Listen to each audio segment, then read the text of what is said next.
Hello दोस्तों। आज हम लोग पढ़ेंगे विद्युत मोटर क्या है, इसके कार्य सिद्धांत का सचित्र वर्णन करें। ये बहुत सिंपल प्रश्न है और बहुत इम्पोर्टेंट प्रश्न है। ये प्रश्न आपके एग्ज़ाम में पूछा जाता है। फिज़िक्स के 6 नंबर वाले जो क्वेश्चन होते हैं उसमें, तो इसको हम लोग बहुत आसानी से समझेंगे।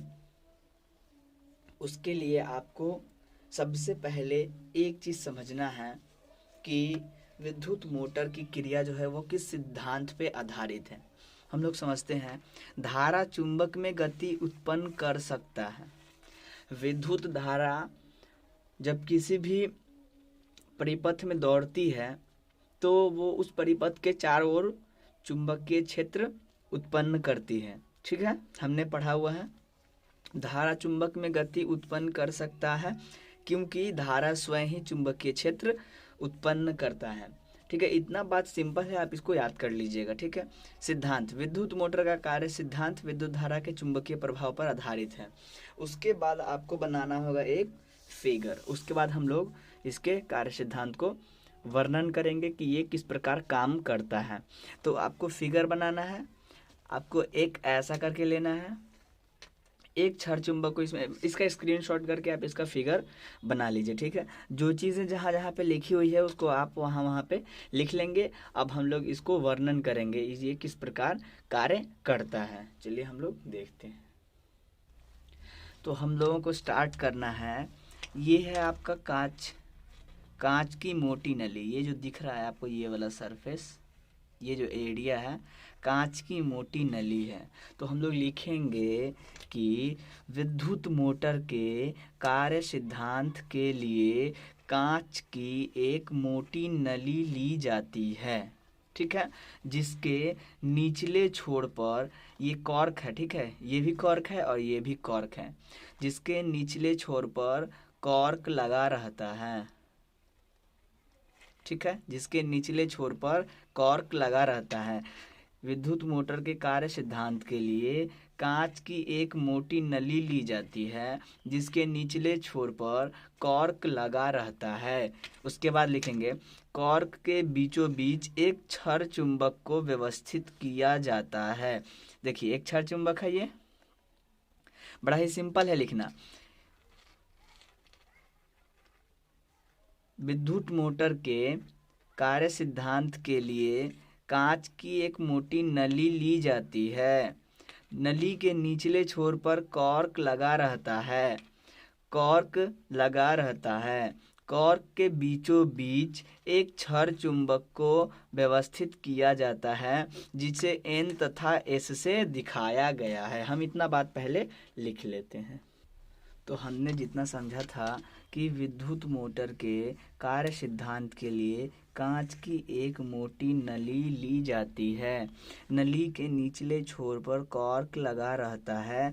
कॉर्क के बीचों बीच एक छड़ चुंबक को व्यवस्थित किया जाता है जिसे एन तथा एस से दिखाया गया है। उसके बाद हम लोगों को समझना है कि ये इतना लिखने के बाद हम लोगों को समझना है कि नली के ध्रुव के थोड़ा ऊपर तथा नीचे तक पारे को भर दिया जाता है। ये पारा इसमें भरा हुआ है, तो इसको लिखना है नली के थोड़ा ऊपर तथा ध्रुव से थोड़ा नीचे। नली है, नली के थोड़ा ऊपर तथा ध्रुव से नीचे पारे को भर दिया जाता है।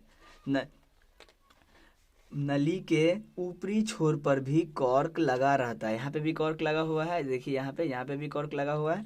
नली के ऊपरी छोर पर भी कॉर्क लगा रहता है जिसमें एक छड़ को इस प्रकार व्यवस्थित किया जाता है। ये छड़ है, ये आपको जो दिख रहा है ये छड़ है। आप इस चीज़ों को देख देख के समझेंगे ना तो इसको लिखना बड़ा ही सिंपल हो जाएगा। ठीक है, तो लिखेंगे कि नली के थोड़ा ऊपर तथा ध्रुव से थोड़ा नीचे पारे को भर दिया जाता है। नली के नली के ऊपरी छोर पर भी कॉर्क लगा रहता है। ये कॉर्क लगा हुआ है। ठीक है, कॉर्क के बीचों बीच एक छड़ को इस प्रकार व्यवस्थित किया जाता है कि उसके निचले छोर पर एक हुक लगा रहता है। हुक के माध्यम से एक तार को इस प्रकार लटकाया जाता है कि उसका निचला छोर पारे में डूब जाए। दिख रहे हैं ना, ये एक छड़ है जिसके निचले छोर पर यहाँ पे हुक लगा हुआ है, इसको आप हुक लिख सकते हैं। हुक से एक तार को इस प्रकार लटकाया जाता है कि उसका निचला छोर पारा में डूब गया। इसी बात को हम लोग क्या लिखेंगे, भाषा में लिख लेंगे। हम लोगों ने समझा कि नली के ऊपर तथा ध्रुव से थोड़ा नीचे पारा को भर दिया जाता है। नली के ऊपरी छोर पर भी कॉर्क लगा रहता है जिसके बीचों बीच एक छड़ चुंबक को लटकाया जाता है। एक बार हम लोग देख लेते हैं। देखिए, नली के थोड़ा ऊपर, ध्रुव से थोड़ा नीचे पारा भरा हुआ है, ये लिखा हुआ ना पारा, तो पारे को भर दिया जाता है। नली के ऊपरी छोर पर भी क्या लगा हुआ है, कॉर्क लगा हुआ है। यहाँ पे देख रहे हैं क्या लिखा हुआ है, कॉर्क। कॉर्क लगा रहता है। कॉर्क के बीचों बीच एक छड़ को व्यवस्थित किया जाता है या लटकाया जाता है। उसके बाद हम लोग लिखेंगे जिसके निचले छोर पर एक हुक लगा रहता है। ठीक है, हुक की सहायता से लिखेंगे जिसके निचले छोर पर एक हुक लगा रहता है। हुक की सहायता से एक तार को इस प्रकार लटकाया जाता है कि उसका निचला छोर पारा में डूब जाए। उसका निचला छोर पारा में, यहाँ पे देख रहे हैं डूब गया, पारा में डूब जाए। इतना बात हम लोग लिख लेते हैं।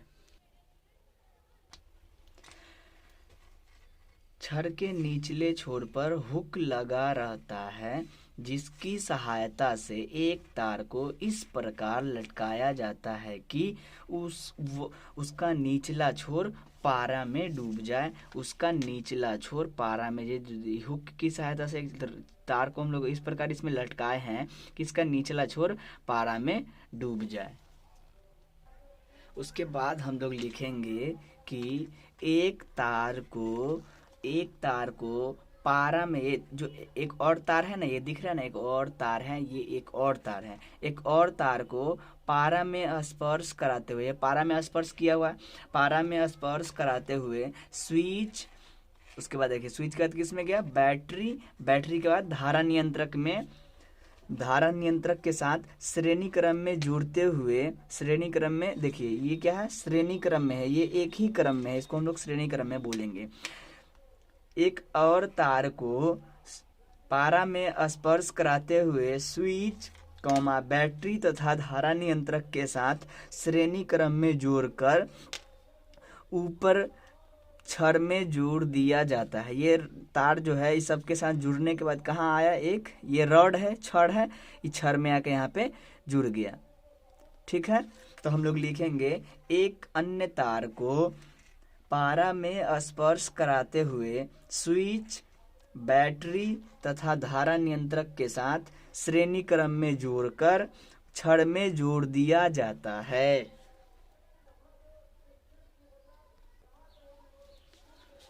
पारा में स्पर्श कराते हुए एक तार को स्विच, बैटरी तथा धारा नियंत्रक के साथ श्रेणी क्रम में जोड़ते हुए ऊपर की छड़ में जोड़ दिया जाता है। अब हम लोग लिखेंगे जोड़ते हुए छड़ में जोड़ दिया जाता है। उसके बाद हम लोग लिखेंगे, वो देखते हैं।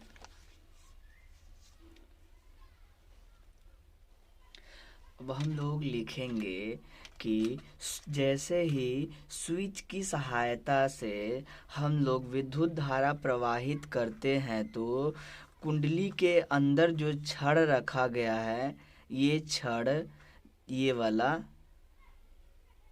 वह कुंडली के अंदर चुंबकीय क्षेत्र में घूमने लगता है और घूमने के कारण इसी को हम लोग क्या बोलते हैं, विद्युत मोटर। ठीक है, तो हम लोग इसको लिख लेते हैं। ये बड़ा सिंपल है। जैसे ही हम लोग स्विच की सहायता से विद्युत धारा प्रवाहित करते हैं तो नली के भीतर जो छड़ है, नली के जो भीतर ये छड़ है, ये छड़ क्या करता है, चुंबकीय क्षेत्र में तेजी से घूमने लगता है। हम लोग जानते हैं कि ये एक मोटी नली है और यहाँ पे एक चुंबक रखा हुआ है और यहाँ से हम लोग विद्युत धारा इसमें प्रवाहित करेंगे तो ये सारा एरिया में चुंबकीय क्षेत्र बन जाएगा। जब चुंबकीय क्षेत्र बनेगा तो उसमें जब विद्युत धारा प्रवाहित होगा तो नली के भीतर वाला छड़ चुंबकीय क्षेत्र में तेजी से घूमने लगता है। ये बड़ा ही सिंपल है। उसके बाद हम लोगों को एक छोटा सा और बात लिखना है और ये क्वेश्चन कंप्लीट हो जाएगा।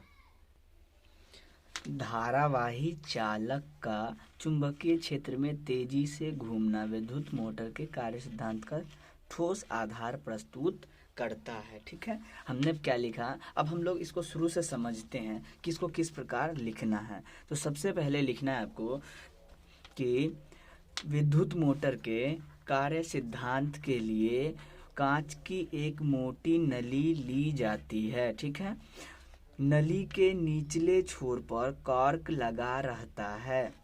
कॉर्क के बीचों बीच एक छड़ चुंबक को व्यवस्थित किया जाता है जिसे N तथा S से दिखाया गया है। नली के थोड़ा ऊपर तथा ध्रुव से थोड़ा नीचे पारे को भर दिया जाता है। ठीक है, फुल स्टॉप। नली के ऊपरी छोर पर भी कॉर्क लगा रहता है जिसके बीचों बीच एक छड़ को व्यवस्थित किया जाता है। छड़ के निचले छोर पर हुक लगा रहता है। हुक की सहायता से एक तार को इस प्रकार लटकाया जाता है कि उसका निचला छोर पारा में डूब जाए।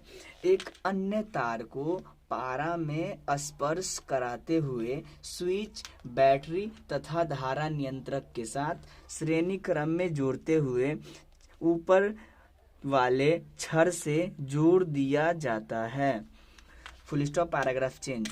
स्विच की सहायता से जैसे ही विद्युत धारा प्रवाहित की जाती है तो नली के अंदर स्थित जो छड़ है वो छड़ नली के अंदर स्थित चुंबकीय क्षेत्र में घूमने लगता है और घूमने लगता है तो धारावाही चालक तार का चुंबकीय क्षेत्र में तेजी से घूमना विद्युत मोटर के कार्य सिद्धांत का ठोस आधार प्रस्तुत करता है। तो यही आपका ये क्वेश्चन है। चलिए हम लोग स्क्रीनशॉट ले लेते हैं। ये आप लोगों का स्क्रीनशॉट है तो इसको आप स्क्रीनशॉट लीजिए। हम लोग अब दूसरा पेज का स्क्रीनशॉट लेते हैं और इसका भी स्क्रीनशॉट ले लीजिए। आप इसे कॉपी पे नोट कर लीजिए। ये वीडियो आपको अच्छा लगा हो तो वीडियो को लाइक कर दे और चैनल पे नए हैं तो चैनल को सब्सक्राइब कर ले। मिलते हैं अगले वीडियो में, तब तक के लिए धन्यवाद।